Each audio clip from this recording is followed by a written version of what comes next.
Passport Bros anti-fem backlash. Curious. Ladies, we have to talk.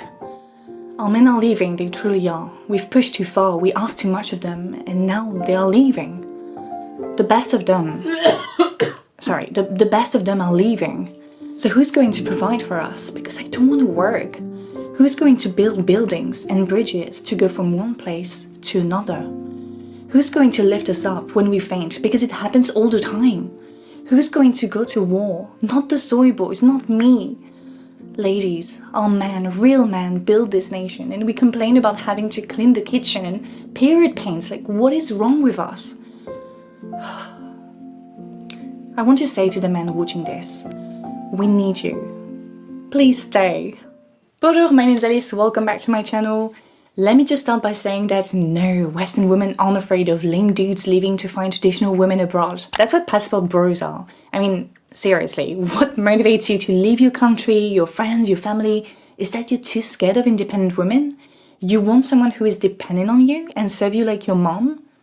You want a second mom? Where have we heard these arguments before? And taking your cue from 90 Day Fiancé, of course, you know, that she absolutely cannot stop watching. The talk of the town in your mediocre life of being lonely and getting pumped and dumped. So strong, so independent, and we're so scared. You know, most men go overseas because they free themselves financially. You know, the dollar goes over like 2x, 3x, 4x in other countries. Do you know what happens when you become that financially stable?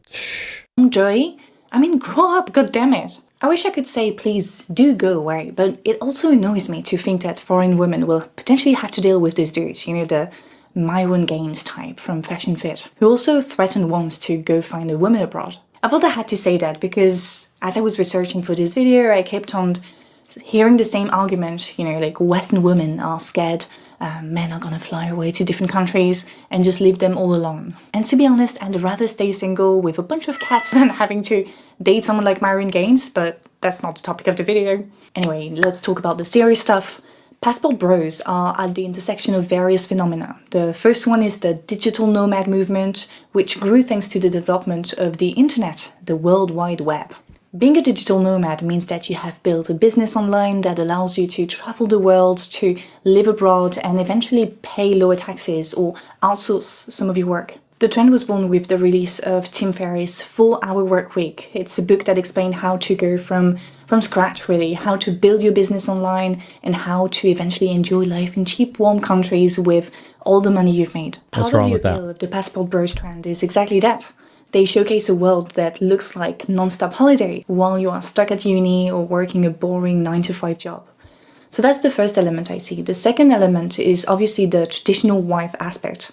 Passport bros claim that they are fed up with picky, demanding Western women, that feminism has corrupted them, that they want the cake, so a provider, and eat it, so not be submissive. Now, it is true that there is a very long history of Western men going to foreign countries like Colombia, the Philippines, so former colonies, to have sex, date or marry a foreign woman. Those men took advantage of their privilege, their power as Westerners to appear more attractive to foreign women who were taught to see them as the colonizer, therefore as a figure of power, authority. Oh my God. You think that when you go overseas, they see us as a colonizer, a figure of power? Are we really that far into leftist politics right now? This is the argument we're having? Or do we not have basic understanding of biology and nature that if you're different than everybody else, you're considered exotic and more attractive? You're rare. If all you have is blonde people and then a brunette shows up, the brunette is considered more attractive just because they're not blonde like everybody else. Holy hell, the femme indoctrination is crazy. Yeah, it's causing brain rot. This is the first time I've heard the argument being made that passport bros are only succeeding because the colonial history and colonizing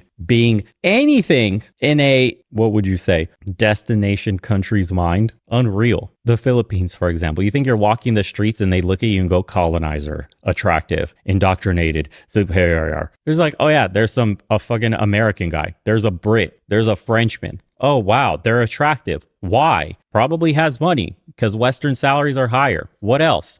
He's probably tall, taller than the locals. What else? He's different. He's light skinned. He's this. He's that. He has a nose that looks like a million things. He's just different. Oh my God. Someone who is inherently superior to her. To marry a Westerner was a form of social climbing because it was prestigious, because it meant stability. On the other hand, some Western men reported finding foreign women more attractive for various reasons. Famous French actor Vincent Cassel once said in an interview in 2011 that he was in his jungle fever era. He was only attracted by, quote, black or mixed-race women. Then he says, I was specialized in Asian women and then Parisian Arab women. And he adds as a sort of self-reflection that he realized that when you're too specific, you don't really care about the person. Wise words, Vincent. Can we call that progress? Famous French singer Serge Gainsbourg, who was known for dating very young, docile, attractive women like Jane Birkin and Caroline von Paulus, half Vietnamese, half Chinese, who he nicknamed Bamboo, and he also encouraged her to make her own album titled Made in China. In case you didn't know, France occupied Vietnam, Laos and Cambodia until 1954, and there was this sort of weird fascination with Asian women, often described as dolls. In Lotus Madame Chrysanthème, published in the early 20th century, a marine soldier arrives in Nagasaki and hopes to, like his friends, find a Japanese woman for a temporary marriage. He says, as soon as I'll arrive there, I'll marry. Yes, with a small yellow-skinned woman, with dark hair and cat eyes. I'll make sure she's pretty. Again, why does the left love to do this? What does this dude's book, who has a black and white picture from God knows how long ago, matter whatsoever to this argument? Do you think when you bust down your TikTok in fucking Thailand, going to the bars where everybody's drinking, having fun, music's blasting, people are eating food, that they look at you and go, fuck, this colonizer is so attractive. Why? Because he's superior to me. They're over there taking selfies, doing TikTok dances, dying from eating Tide Pods. This fucking guy here, this black and white picture with this shit book, is the furthest thing people think about. This is wild that you're bringing in this you have to dig so deep into the past to even try to make your argument relevant. You think people today give a shit about this guy in his book, ever heard of him whatsoever? This is crazy. She won't be taller than a doll. He then continues explaining that he'd treat her like a children, like a toy, blah blah blah. It's also important to remember that during the 20th century, 85% of American soldiers who were located in Japan after the Second World War said that they had met with local sex workers. Bear in mind, it also happened in the Philippines, in Thailand, in Malaysia, and Germany. When Germany was losing the World War and it was on its final legs, you could fuck a German woman for a cigarette. Is she forgetting that? Yeah. You guys should read in World War I and World War II. You should see what happens to the losing countries, to the countries that get invaded, and what their women do for a piece of bread or some cigarettes. Singapore. So their first experience was based on her being a sex object and him being the almighty Westerner. Still today, Westerners find ways to connect with Asian women abroad. As you can see in this video where the guy says that he's been writing to hundreds of Asian women in the past 5 years and has a collection. And again, if you're gonna play some middle-aged old dude with a computer from fucking 94 on Windows like 95 with all these pictures, at least make a fucking modern argument for what's happening in society today and why it's happening. Why are we going back to the goddamn 1800s and then showing this dude with a picture of the Windows 95? I mean, I think she's building her argument here, and let's see. Collection of pictures of them. He says, quote, there seems to be an endless supply of women over there. It is undeniable that passport bros are part of that very long history. Sure, women in former colonies have gained greater access to education, to financial independence, which makes them less prey to lame Western boys, but that colonial... there's the hate, less prey to... See the racism? So they're finally getting educated. Sister, most of those women can speak more languages than you, more fluent than you, and are probably doing 10 times more work than you are. Not only do they look after their houses and their husbands, but they're also educated and earning money all at the same time. And don't complain about lame Western boys. Again, if they're lame Western boys, why do you make a video on them? These are the quote incels. These are the losers. These are the men you would never pay attention to because they're garbage. They're beneath you. It's weird how much attention you give to something that's below you in status, isn't it? History, the power dynamics it has created in terms of economic status, the value put on whiteness as well, are still very present, as anthropologist Marion Botero showed in an article on the Thai women fantasy and the crisis of masculinity in the West. I mean, it'd be foolish to believe that because colonialism ended in Asia and Africa in the 20th century, that then all of a sudden the relationships of power that had been instilled in both the colonizer and the colonized indoctrinate for centuries. See how indoctrinated she is? The colonizer and the colonized. That's all you could focus on is the past. Dude, whoever sent me this, holy hell. Disappeared like that. We know that being a Westerner, being white, means being privileged. Yeah, this is, look, oh my God, being white is being, this is perfect example. Somebody said it in the comments. This is a perfect example why you leave the West. I mean, how could you start a family or a functional relationship with some bot like this, an NPC that can't think for themselves? This is all your liberal college indoctrination packaged in a bow called the Western woman right here. She was taught to think this, not how to think critically. This is what you will learn, citizen. Here you go. Corporate slave, go to work until you're dead. Forget a husband, forget a family. We got to pay the tax man. We got to make money for the state at the expense of your own happiness. Boy, oh boy, are you the one that's awake, huh? We're getting schooled, boys, on how to be woke on the real issues. Meanwhile, this one's going to die alone with cats, but it's okay. She paid the state in taxes until 80, till she was dead. And with privilege comes responsibility, a sense of awareness of one's position in the world. Now that this has been said, I would like to look at the impact of passport bros on Western feminism. Maybe you've heard about this book, Backlash. It was written by Suzanne Faludi, a journalist, and it was published in 1991. In it, Faludi looked at all the strategies used by right-wingers as well as... Okay, again, another book from 91 that's not very applicable to today because Passport Bros in its current form is a brand new phenomenon. What we had before was mainly expat moving abroad or mail order brides or soldiers that were stationed abroad would find foreign wives, but they were stationed abroad, so it didn't matter. That was the bulk of this. This social phenomenon that's exploded with the advent of TikTok called Passport Bros has its own intricacies that cannot be applied with some black and white pictures from some guy from 1882 in some book written before the internet was a fucking thing in everybody's household. Holy hell. Or the advent of social media or the economic realities we're facing today. I mean, holy shit. Mainstream media to counter the advances of feminism in the 1980s. So, bro, this is like me making an argument about like how to sterilize a wound using like 1800s methods of just sawing your fucking leg off and then cauterizing it with like a flamethrower.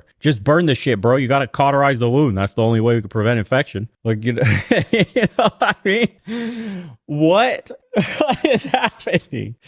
Holy shit. Late second wave feminism, early third wave in the US. Hey, dude, you got to cut on your thumb. You can get gangrene and die. Cut the fucking hand off, bro, and cauterize it. That's the only way to save your shit. Jesus. Side note, but I was very much inspired by this book when I wrote my book, which is coming out at the end of the year. Because the backlash she describes in it is very similar to the post-Me Too backlash that we're living through at the moment. And part of that backlash includes the discourse, the manufactured outrage around the passport bros trend. When you think about it, very few people can afford to be a passport bro. You need to have a remote job that is compatible with living on the other side of the world. You must leave everything behind you, your family, your friends, to end up in a culture that you probably barely know, don't know at all, or a place where you probably barely... It's funny because her argument is you're going to leave everyone behind and you're going into foreign lands with people you barely know. Yes, it's that bad because besides your family, everyone around you, terrible. Culture, terrible. People lonelier than they've ever been, more medicated than they've ever been. Why wouldn't you want to leave? Your dollar goes further. Cost of living crushing you right now. Go to another country if you're earning remotely and your life instantly gets better. Instantly, as shown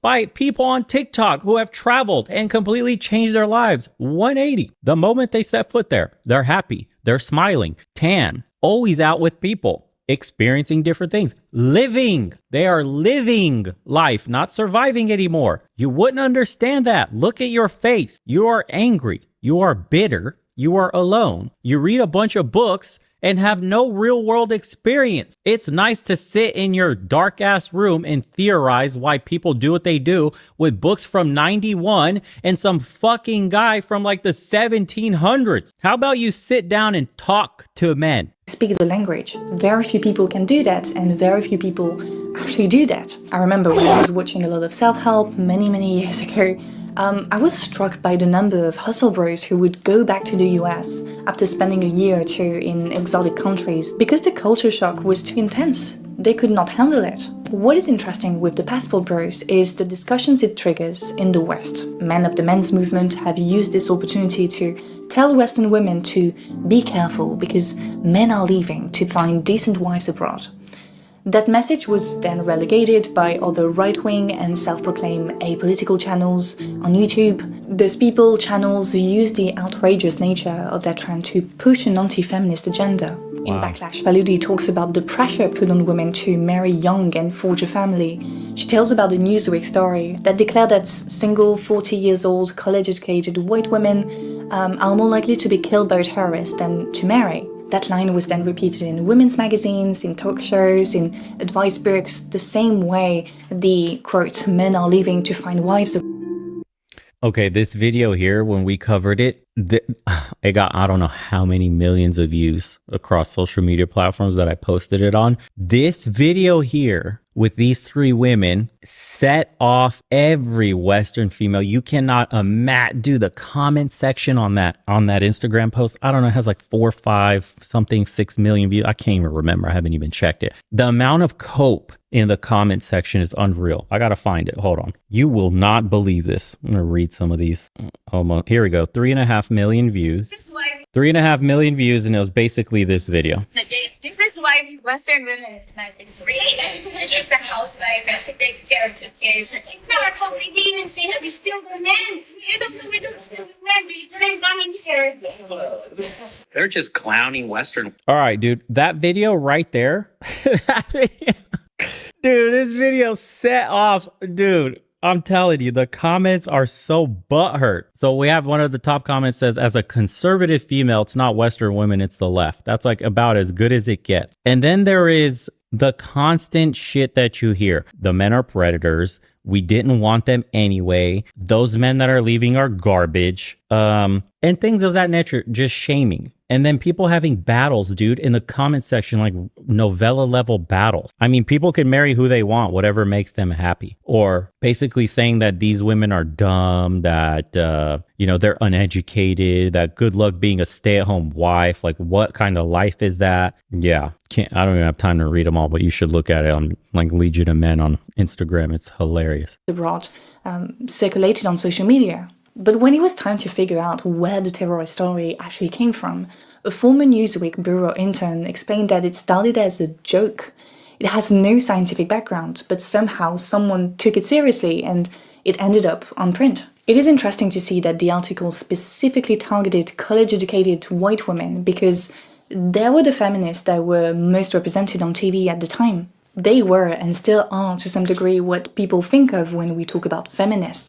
First of all, the ideology you believe in was co-opted by the CIA. Like, why doesn't she mention that all this stuff in print, in media, in movies, like things like that Gloria Steinem were doing, she was a CIA op. Why does no one ever mention this? Like, you understand that your ideology that you base your ego and your reality on was co-opted by the intelligence community. Don't believe me? Here you go, watch. There it is. When are you going to bring up this part right here? The feminist was a spy. Interesting. The work she did as a CIA agent. Steinem was a spook. The agency in the 1950s and 60s after a magazine revealed her employment by the CIA front organization. Look at that. Affecting U.S. culture, aren't we? Which then spills into the rest of the world, aren't we? Now, if you wanted to do such a thing, who benefits? Why? You ever thought about this? Probably not. You're too busy talking about colonialism. Just bit right into the psyop, baby. So you see how it seeks to instill that fear in women. Like, don't become like the feminists you see on TV, otherwise you'll end up alone and lonely and ugly. I add ugly because back then it was also said that career women could easily develop adult acne. And you know, we regularly see people make fun of feminists, like recently Emma Watson saying that feminism ages you. I'm not going to list all the things we say to diminish feminists as individuals, but you get the idea. I mean, the backlash is efficient because it hits where it hurts. It seeks to put you back in your place, a place the patriarchal society we live in has determined was going to be yours. But if you are a feminist like me, you are working on changing the way we envision human relationships, sexuality, the family. You're shaking the foundations of a century Parisian-era woman. Oh shit, where were we at? I accidentally clicked it reading something like, someone said sin ages you too. Alone and lonely and ugly. I add ugly because back then it was also said that career see people make fun of feminists, like recently Emma Watson, individuals, but you get the idea. I mean, the backlash is efficient because it Yeah, we got to get careful. Can't get too based on here. hits where it hurts. It seeks to put you back in your place, a place the patriarchal society we live in has determined was going to be yours. But if Here we go, baby. The patriarchy. Traditional masculinity is toxic. I want more feminized boys. you are a feminist like me, you are working on changing the way we envision human relationships, sexuality, the family. You're shaking the foundations of a centuries-long tradition called wow. patriarchy. And that is tough. But it's also so rewarding to be part of this. Man, how sad is it that, lucky for her, the country she lives in probably paid for her education. But imagine going to school in America, getting hundreds of thousands in debt, only to be taught some horseshit ideology that you underpin as part of your identity. And you will ride it out till your last days, because you are going to wake up 35, 40, and you will regret it when those eggs dry up, bruh. And you're going to look back and just go, shit, I made a mistake. Can't let people know, though. Young queens, you gotta be happy just like me. Sex in the City just like me. 40 years old, pumped and dumped just like me. Project to see the progressive dismantlement of something that has caused so much damage Emotional damage across social classes to various degrees, obviously. I'm not going to pretend that those threats have never affected me. They did in the past. They prevented me from fully embracing feminism. Hold on. This one gets the Vecna clock, because she's on that time right now. The one that was super triggering for me during high school was the part, you'll end up alone with cats. A female friend of mine kept saying it to me because I wasn't really interested in dating at the time, and then my first boyfriends reinforced that fear of ending up alone for the rest of my life because they were obsessed with it themselves. They wanted to find their one and only, the they lived happily ever after, as soon as possible, and transferred that fear onto me. From then on, it became an obsession to also find that right person, even though I had never cared about that in the past. I was more than happy by myself. It took me a lot of time to sort of get away from that. I need to find someone because I need to fulfill societal expectations. I need to marry in 5 years and have kids in 10 years and blah blah blah. Once I accomplished that, Isn't it perfect that while she's just spilling all the bullshit out of her mouth, blah, blah, blah, societal pressure, blah, blah, blah, just the music is just so perfect. Was able to approach dating in a much healthier, less stressful way, lower the pressure and go with the flow, respect each other's desires and vision, and see where it brings us. All of that to say that if you personally feel threatened by the passport bros trends, by the mockery directed at feminists, the cats and everything, know that if you've made it that far in the video, you are a certified smart honey. You've earned your diploma. And the second thing is that we will win. Those lame dudes' weapon is fair, but we are armed with love, girlies. Love, passion, anger, that's all you need to move mountains, actually. It has worked in the past. That's why they're so scary. You just need love, passion, and anger to move mountains. Not muscles, guns, and the willing to die for your beliefs. Nope. Love, passion. So sick, queen. Scared. So don't let them get in the way. Let's all have a good laugh. And also let's pray for the women, our sisters abroad, who are going to have to deal with those dudes. And finally, let's keep fighting for a better, equal world with a lot of cats, dogs as well. Dogs are cute. And cows. We love cows in the video essays film YouTube, as you all know. Just a bunch of animals running around freely, That's the world we feminists want to live in, and will make it happen.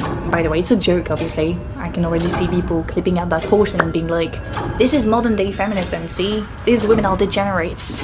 But that's it for today. Nailed it. I hope you enjoyed it. Nailed it. You self-assessed perfectly. Thank you for summing up the video. As always, the conversation continues in the comment section. Don't forget to like, to subscribe, if it's not already done. Big thank you to my patrons, and a special thank to top tier patrons.